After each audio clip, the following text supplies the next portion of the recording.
Hey guys, so basically, I'm just gonna come here and tell you guys something that happened last night, and it was so freaking scary. I've never been so freaking scared in my life. Literally, the inside of my bone, like my body was shaking. Like, it was like my bones was shaking. Um, so basically, what happened was, let's start off from the beginning. So, the Airbnb that I've been staying at, um, there's this guy that stays there. And let me just start off, like, if you're Muslim or, anything, I'm not trying to offend your religion or, put other people down. This is just something that happened, and it made me feel uncomfortable along with the other people in this place, like this apartment, feel uncomfortable.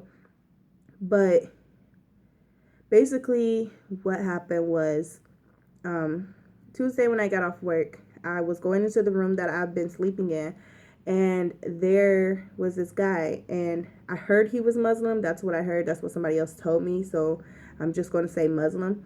But he had like the thing wrapped around his head, and he wore a robe, and he put like a carpet down on the floor, and he started like singing chants and stuff. What did he sing? I don't know, because it's like you don't understand what is being said. You just hear them singing like something, but you don't understand the words. And so when I first saw it, it made me feel uncomfortable. But then at the same time, I'm like, it's a part of his religion. He's showing like his love and acknowledging God. And, that's something that I should be doing as a Christian, just dedicating and devoting more time to God. So at the same time, I wasn't that uncomfortable, but I was uncomfortable. It was just like uncomfortable just walking in, and that's what you see, and you hearing like somebody chanting some stuff, and it's just like kind of creepy. So Wednesday comes, and there's this girl, I'm gonna just call her Ann, and me and her basically meets for the first time, and she's been there for 6 months, and I had only been there for 2 weeks, but it was our first time meeting. And so me and her, we were talking and everything, and then I decided I wanted to go to bed. So I was laying in my bed, and I was looking at my phone, and she was looking at stuff on her computer, and it was another girl who was looking at her phone. Excuse me. And so the guy, he comes into the room, and he just cuts the light off, and he walks towards the window. So of course Anne decided she was going to say something, because he didn't like ask any of us if it was okay for us to turn the light off. Well, for him to turn the light off, it's usually courtesy to ask, like, hey, do you mind if I turn the light off or open a window or something? No, he didn't do that. He just turned it off. And so she said something, like, hey, it's only courteous if you ask somebody or ask the people in the room with you if it's okay to turn on the light or cut it off, you know. And he didn't care. Like, he just gave her attitude. And then he opens the window, and she was like, clearly you don't care, because you're opening the window and you didn't even ask. It's only fair that you ask. You're in a room with different people, and you're opening the window without asking them if it's okay. And he didn't care. Like, he just started fussing at her. And she was like, but I'm just telling you, like, it's only polite to ask if it's okay, because what if she's cold and she don't want the window open? Or what if I'm using the light and you just decide, hey, I'm going to turn the light off, you know? So he just didn't care, and just basically told her she needs to shut up, and you are not right, you girl. Like, it was weird. And she just got up out of the bed. She cut the light back on. He got up. He cut the light back off. She got out of the bed. She just stormed out the room, and she just started fussing to the other housemates. So Thursday, apparently they get into an argument again. I'm not there because I just got off work, and I missed the whole thing. So what happened? I have no freaking idea. So yesterday I get off work, and I'm talking to Ann and stuff, and basically she tells me that she don't feel comfortable with him being in there. She don't believe in that Muslim belief, and like he could be doing some type of voodoo or some crazy stuff on her, putting like a spell or something on her, and he could be putting something like in her bed and doing stuff to her things while she's gone. and she's not aware. And so she started feeling like she needs some type of protection, like she needs her knife, and she was looking for her knife, but she couldn't find her knife. Excuse me, guys. The season changing and just keep getting on and off sick. It's so annoying.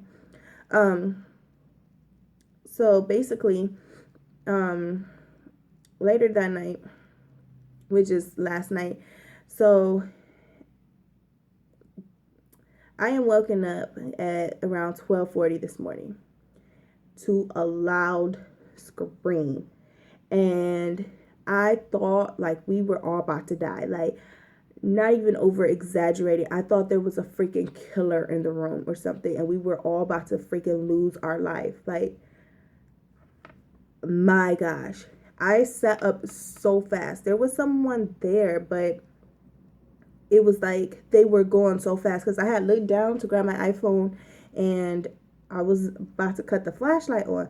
And by the time I had the flashlight on, he was gone. It was like, wait, how did he leave the room so fast? Like, yeah, her bed is right here and the door is like right here, but he'll have to walk about 3 or 4 steps plus open the door, and I would have seen the light in the hallway, you know. And the girls that was running into the room when they heard the scream, like they would have seen him. Like, how did he get in and out that room like that? Like, how is that freaking possible? And man, like, the girls came into the room. I have the flashlight on. They're rubbing her head and they like, are you okay? Are you okay? She's just crying. Like, she's in hysterical, like bawling.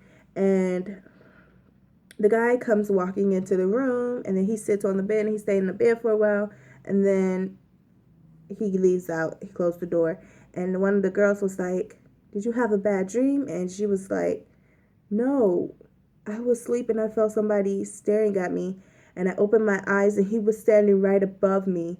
And so of course, like, anyone would be scared, like freaking out, having a heart attack. They would be traumatized, you know, and scared to go back to sleep after something like that. And they like, like, you know, he has to go. So they kind of like relaxed her. And and one of the girls decided she was going to stay in the room that night. And while he was out, we was just talking about it, like, you know, this is something we need to have a talk to with Stella. Stella is the host of the Airbnb, and we just like, we have to talk to her. This is not the first time this has happened. And I had even mentioned to Anne earlier that like yesterday, like when I got off work, I was like, yeah, you know, Amanda said that she was while she was sleeping on the couch, and she happened to wake up and he was like sitting on the couch right across from her, just staring at her. And I'm like, so she was like, yeah, Amanda told me that. So I mean, like, this is something that he has done on multiple occasions. Even the girl who had decided to stay in the room that night, like she said, something like that happened to her where he was just standing there and just staring.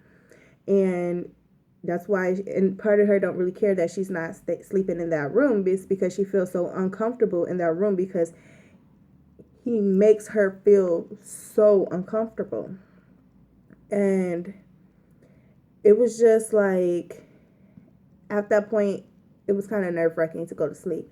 And I think it took a while for a lot of us to fall asleep. And I really need to go to sleep because I had to get up early to go to work.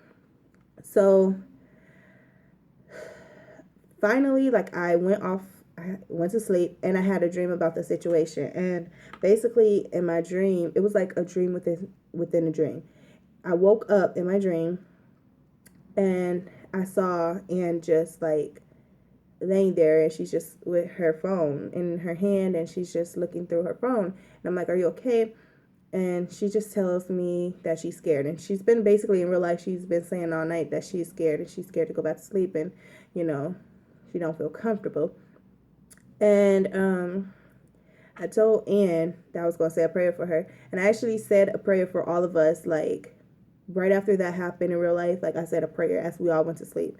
And so in my dream, I said a prayer, but something wanted me to stop praying.